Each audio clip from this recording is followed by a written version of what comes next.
नमस्कार, मी प्रिया काळे. तरुण भारतच्या न्यूज बुलेटिनमध्ये आपल्या सर्वांचं स्वागत.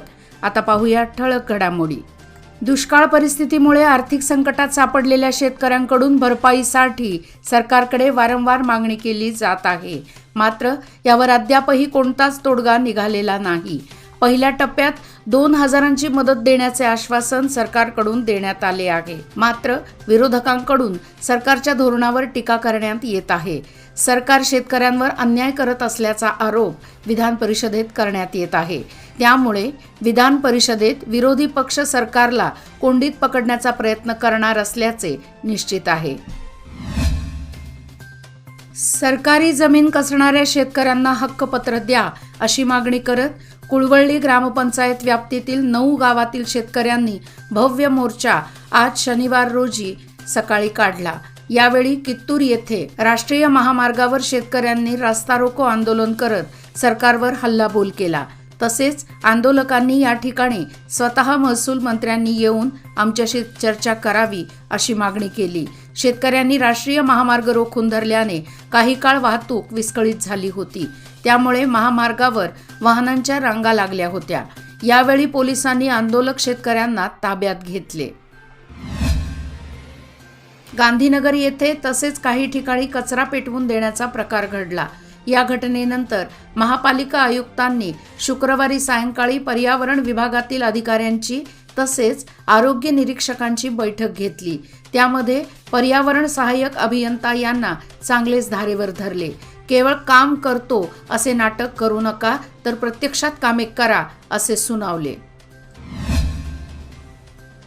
कसणारी जमीन शेतकऱ्यांच्या नावे करावी या मागणीसाठी कित्तूर तालुक्यातील शेतकऱ्यांचे आंदोलन पुणे बेंगळूर राष्ट्रीय महामार्गावर सुरू असताना जिल्हा पोलीस प्रमुख भीमाशंकर गुळेद यांनी शेतकऱ्यांच्या समोर शड्डू ठोकला. तसेच महामार्गावर रास्ता रोको करणारे शेतकरी आंदोलकांना यावेळी पोलिसांकडून धक्काबुक्की देखील करण्यात आली.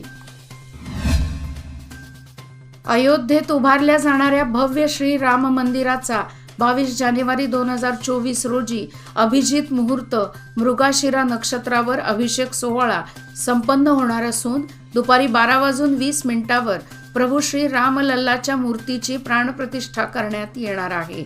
या निमित्त आनंदमयी सोहळ्याचे आमंत्रण बेळगावकरांना देण्यासाठी दक्षिण काशी श्री कपिलेश्वर मंदिरात काल शुक्रवार दिनांक 8 डिसेंबर रोजी सायंकाळी श्रीराम जन्मभूमी अयोध्येतून आणलेल्या अक्षता व पवित्र कलशाचे भव्य आगमन झाले. या प्रसंगी बेळगावच्या महापौर शोभा सोमनाचे यांनी उपस्थित भक्त मंडळींसह मोठ्या उत्साहात स्वागत केले. गोरगरिबांना वितरित करण्यात येणाऱ्या रेशनसाठी 10 ते 20 रुपये घेतले जात असल्याने लाभार्थ्यातून नाराजी व्यक्त करण्यात येत आहे. शहरी भागातील रेशन दुकानदारांकडून पैशासाठी तगादा लावला जात आहे. त्यामुळे अन्न व नागरी पुरवठा खात्याच्या वरिष्ठ अधिकाऱ्यांनी लक्ष देऊन कारवाई करावी अशी मागणी होत आहे. अन्नभाग्य योजनेअंतर्गत BPL व अंत्योदय कार्डधारकांना मोफत रेशनचे वितरण केले जाते. मात्र काही रेशन दुकानदारांकडून ग्राहकांची फसवणूक केल्याचे प्रकार समोर येऊ लागले आहेत. रेशनसाठी चक्क 10 ते 20 रुपयांची मागणी केली जात आहे. त्यामुळे लाभार्थ्यांना आर्थिक भुर्दंड सोसावा लागत आहे. रेल्वे विभागाकडून बेंगळूर बेळगाव मार्गावर वंदे भारत एक्सप्रेस सुरू करण्यास विलंब होत आहे.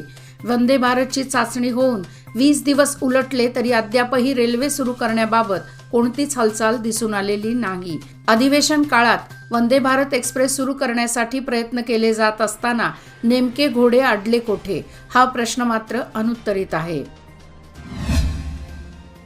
मारुती गल्ली बेळगाव येथे काल संध्याकाळी एक निराधार वृद्ध आजारी असल्याची माहिती तेथील नागरिकांनी सामाजिक कार्यकर्ते अवधूत तुडवेकर, आतिश धाटोंबे व नानू कोंडुस्कर यांना दिली.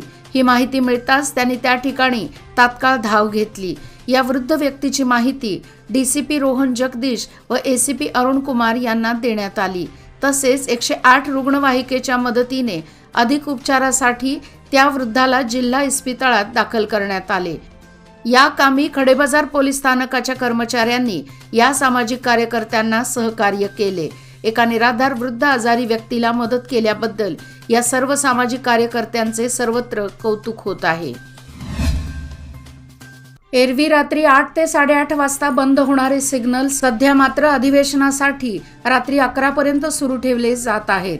शहरात मंत्री आमदार यांची वर्दळ वाढल्याने रात्री उशिरापर्यंत सिग्नल सुरू ठेवले जात आहेत. परंतु यामुळे गर्दी नसतानाही सिग्नल सुरू असल्याने वाहन चालकांना प्रत्येक सिग्नलवर थांबावे लागत आहे. सोमवार दिनांक 4 पासून कर्नाटक विधिमंडळाच्या अधिवेशनाला सुरुवात झाली. त्यामुळे राज्यातील मंत्री आमदार त्यांचे सचिव यांची ये-जा वाढली आहे. यामुळे शहराच्या मध्यवर्ती भागातील सिग्नल रात्री 11 वाजेपर्यंत सुरू ठेवले जात आहेत. गरज नसतानाही रात्री उशिरापर्यंत सिग्नल सुरू असल्याने वाहन चालक मात्र वैतागले आहेत. बेळगाव तालुका परिसरात वातावरणाच्या बदलामुळे नागरिकांना याचा मोठा त्रास सहन करावा लागत आहे. थंडीत मोठ्या प्रमाणात वाढ होत आहे. अशातच मध्यंतरी ढगाळ वातावरण निर्माण झाले होते. काही दिवसांपूर्वी पावसाने हजेरी लावली होती. याचा परिणाम पिकांवर काही प्रमाणात झाला. सध्या बेळगावचा पारा 19 अंशावर येऊन ठेपला असून रात्री थंडी पडू लागली आहे. मिचाँग वादळामुळे बेळगावसह इतर परिसरात ढगाळ वातावरण निर्माण झाले. खरीप हंगाम वाया गेल्यानंतर आता बळीराजा रब्बी हंगामाकडे वळला आहे. रब्बी हंगामातील कडधान्य, भाजीपाला व बटाटा, रताळी लागवडीच्या मशागतीची कामे जोमाने सुरू झाली आहेत. तालुक्यात उन्हाळी बटाटा लागवडीचे क्षेत्र अधिक आहे. त्यामुळे भात कापणी झालेल्या शिवारात बटाटा लागवडीसाठी धडपड सुरू आहे. तवंदी घाटात हॉटेल गोवा वेस्ट समोर आयशरची थांबलेल्या बोलेरो पिकअप वाहनाला जोराची धडक बसल्याने 3 जण गंभीर जखमी झाल्याची घटना शुक्रवारी रात्री 11:30च्या सुमारास घडली. या अपघातात महादेव सुरेश कांबळे वय वर्ष 31 राहणार अकलूज जिल्हा सोलापूर, अमित राजपूत व योगेश राजपूत वय वर्ष 35 दोघेही राहणार भोपाळ मध्य प्रदेश अशी गंभीर झालेल्या तिघांची नावे आहेत. बेळगाव जिल्ह्याचे विभाजन करून चिकोडी स्वतंत्र जिल्हा करावा या मागणीसाठी हिवाळी अधिवेशन बेळगाव येथे भरवण्यात येत असलेल्या पार्श्वभूमीवर चिकोडी येथील जिल्हा आंदोलन संघर्ष समितीच्या वतीने गेल्या 4 दिवसांपासून सलग बेमुदत आंदोलन सुरू करण्यात आले आहे. पण इतक्या वर्षांची नागरिकांची मागणी असून आंदोलन सुरू असतानाही एकाही लोकप्रतिनिधींनी याबाबत विधानसभेत आवाज उठवलेला नसल्याचा संताप जिल्हा संघर्ष समितीच्या बैठकीत उपस्थितांनी काढला. संकेश्वर हे ठिकाण गोवा, महाराष्ट्र व कर्नाटक सीमेवरील मध्यवर्ती ठिकाण आहे. या ठिकाणाहून तिन्ही राज्यात दिननित्य मोठ्या संख्येने प्रवासी ये-जा करत असतात. प्रवाशांना सोयीचे व्हावे यासाठी हायटेक बस स्थानकाची उभारणी करण्यात आली आहे. या बस स्थानकावर 3,50,00,000 रुपयांचा निधी खर्च करण्यात आला आहे. मात्र हे बस स्थानक सीसी कॅमेरा अभावी असुरक्षित वाटू लागले आहे. याचबरोबर आजचे बातमीपत्र इथेच संपले. अधिक माहिती आणि ताज्या घडामोडी करता पाहत रहा तरुण भारत न्यूज चॅनल. तसेच आमच्या चॅनलला लाईक, शेअर आणि सबस्क्राईब करायला विसरू नका. आणि विश्वासार्ह बातम्यासाठी दररोज वाचा दैनिक तरुण भारत. धन्यवाद.